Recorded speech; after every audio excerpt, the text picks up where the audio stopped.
and welcome to The Normal Intuitive. My name is Nancy. Thank you so much for joining me. For those of you joining me for the first time, I want to welcome you to my podcast and explain to you a little bit about who I am.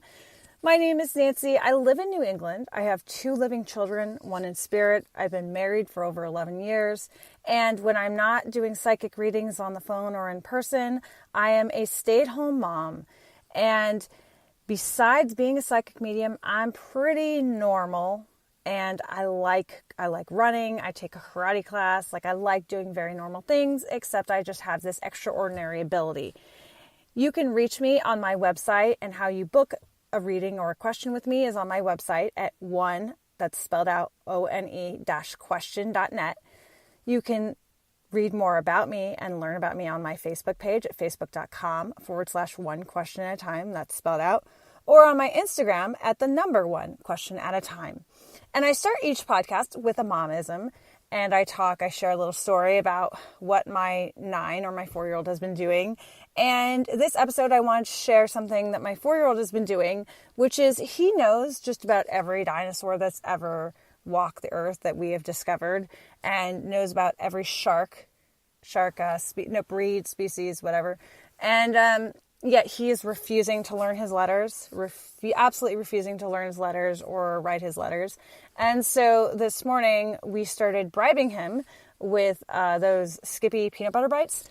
And so each time he would do a letter, we'd give him a peanut butter bite. So essentially I am bribing my son with food to learn his letters because he absolutely refuses. He is incredibly intelligent, but he just doesn't want to do it.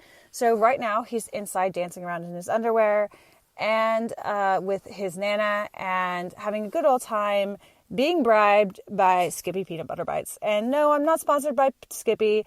That's how it's comparable to a dog. You know, you give them a treat and they sit. And unfortunately, I'm having to use the same tactic with my son. So that's my momism for the week, or my mom's story. And I usually try and keep my podcast at about 20 minutes. And I just wanted to share, I've been a little bit silent on Facebook the last few days and on Instagram. And, I had kind of a couple of rough days where just, one thing happened after another. And it was hard and it was frustrating and it was like one thing happened and another. And all I could do was laugh because it was just stuff was just hitting the fan. And it's interesting because through it all, I never questioned that God was around. And I never questioned that there was, that I never said, oh, this is a lot of bad luck. I didn't get angry at God. I didn't get mad at God. I didn't even say, why is this happening? Because in the midst of it all, because it was happening so quickly and there's a fly. So I record podcasts in my car because that's as a mom, I know you can all relate. Where do you go for privacy? You either go into the bathroom or into your car. So I'm in the car and there's this random fly flying around. So if my voice kind of goes in and out, or my voice kind of goes high and low, I'm kind of swatting at this fly. So I didn't question that God was around because it was just so quick, these things that were happening. And it was just really? It was so ridiculous. So I also have, in addition to my 2 kids, living kids, I have 2 rescue dogs and 2 cats. And I might have shared earlier that my newest rescue dog, she got into a tussle with my other dog over a piece of steak, and she had stitches. So this past Monday, we got to take the stitches out, and it was a very exciting celebration because she had busted her first set of stitches because she's a lab, she's such an active dog. So we get her stitches out and it's such a relief. Okay. She can run around. She can do everything as normal. And that night I was in the other room and my mother-in-law was with the kids in the living room.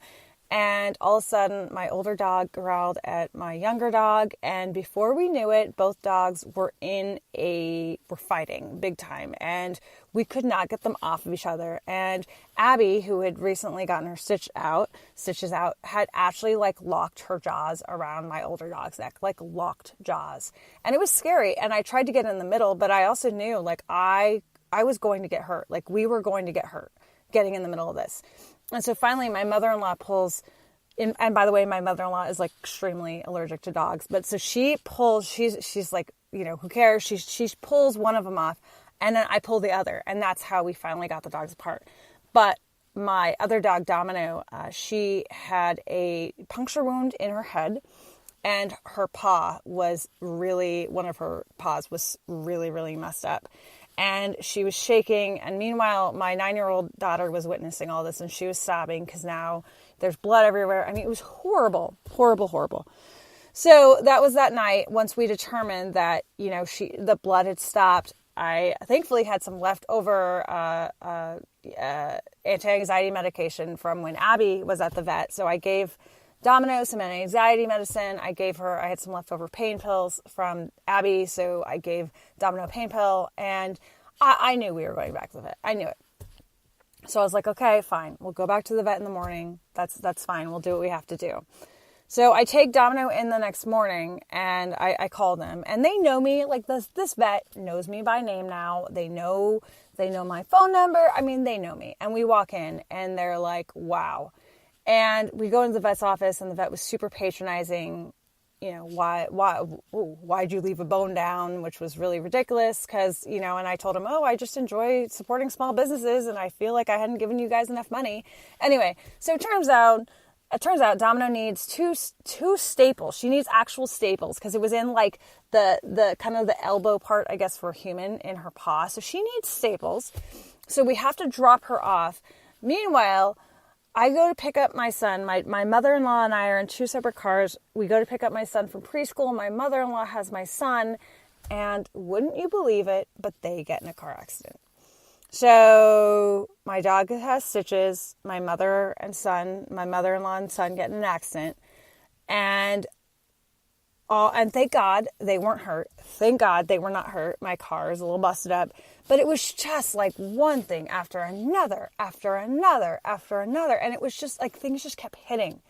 And all I could do was laugh. Because what are you going to do? What else could I do except just take it as it comes?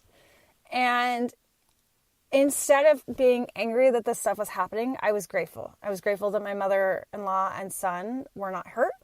I was grateful that we have savings so that I was able to take the dogs to the vet. And I'm grateful for a vet that does know us and that does understand that we have two dogs and was willing to get Domino in so quickly. And all I could be was grateful and just understanding. I think that if I had gotten angry at the universe or at God, it would not have solved anything, and it wouldn't have put me in the right frame of mind to help and to be proactive, because that was all I could do, was just move forward. And, my daughter had seen, I was grateful that my mother-in-law was there because my husband was gone at the time. And if my mother-in-law hadn't been there, then it would have just been me. And my daughter probably would have tried to jump in and help the dogs. And who knows if we would have gotten seriously hurt. But it was like, instead of being angry, instead I was grateful. And I feel like, and I felt like this in other times of my life as well. I feel like when I've reached hard times, that God lines me up to be in the best position I can to handle things. And I really feel, and this again goes back to pronoia, I will say that phrase or that word over and over again every podcast because it's so true. Pronoia is the belief that the universe has your back, that the universe is helping you. It's the opposite of paranoia. It's the belief. So pronoia is the act of believing the universe is ready and willing to help you. And I feel like really I was in the best place possible for these things to happen. And so I felt grateful, and I can't get upset that the dog needed stitches. I wasn't not going to help her. I wasn't going to me grumbling about how much we have given to this local vet was not going to do anything, except, I was still going to have to pay the money. I wasn't not going to help my dog. So in the end, it all worked out. And now my husband is back home. And, and I'm grateful that my husband is back home and that I was able to handle everything. And I did it because I had to do it, because as a single parent, when you are single parenting, you do what you have to do. But I feel like, you can either do it and you can grumble about it and you can say how much it sucks, or you can just do it and say, you know what, I'm going to get through this the best I can. And if it takes a bottle of wine, it takes a bottle of wine. And indeed, I think that night is when my mother-in-law and I had a drink and we watched a movie, and that's all you could do. And we stayed up late. We had a drink, we watched a movie, and we got takeout for dinner, because at the end of the day, I wasn't going to cook. We weren't going to cook after the day we had. And everything works out, that's why I have insurance. So my car is going to be repaired and it's going to be okay. I am grateful that I had people here to help me. And I do not think, and let's say, for instance, that this stuff had happened and my mother-in-law hadn't been here to help. And let's say that, maybe I didn't have the funds. Then at the same time, I wouldn't still think that God didn't have my back. I would think that I was supposed to learn from the challenge of figuring out how to do this and how to maneuver it. And when I was in my younger days and I was living paycheck to paycheck and how much I struggled, it taught me how to think very creatively about meals and about what my priorities were in life. And I've always had pets all of my adult life. I had pets when I was younger too. But all of my adult life, since I've lived on my own, I've had pets. And one thing that even when I was living paycheck to paycheck, my pets were always a priority for me. I would sacrifice going to the movies or whatever I did in my 20s before, I would pay for my pets first. And to this day, my pets are my family. They are members of my family. And I am not going to let them suffer. And I am not going to not give them an opportunity to continue to have a long life, because I do not want to pay for it. Both my animals are rescues. And in fact, Abby was a rescue. We adopted her in January, right before New Year's.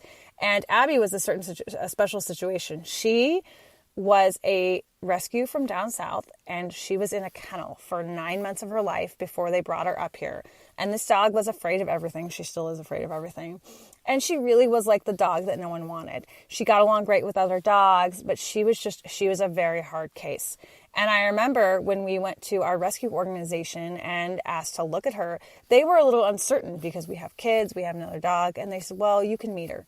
And I remember my husband and I were sitting in the parking lot, and we watched her walk by, and her tail was between her legs. She's so scared. She didn't even like being on a leash. She was so scared of everything. And I remember I just knew that we were supposed to be the family to help her. And so we decided to adopt her. And then that day, actually, she went missing for a week in the woods. And again, I just felt, I remember I was in the woods and I was told that we were going to find her. And B, I knew that this was teaching me something. And even in those darkest moments, I knew that God was there. I just knew that I was supposed to learn from this. And indeed, it even strengthened our bond with our dog, which is why, a few months later when Abby and now Domino gets hurt, I don't even think twice about helping them because they're our family. It's hard when it feels like things are piling up in our life as far as bad news or things that are happening to us.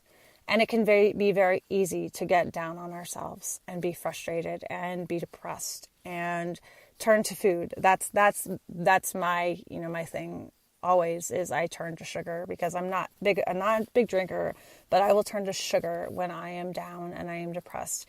And I will admit that I've had my fair share of Swedish fish and gluten-free Oreos in the last few days, but those are things that I need to work on.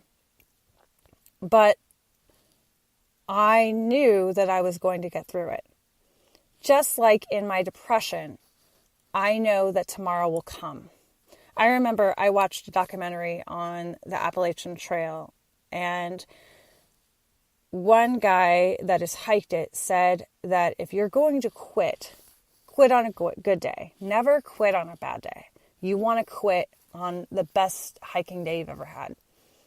And that quote is stuck with me, not just with hiking, but in life.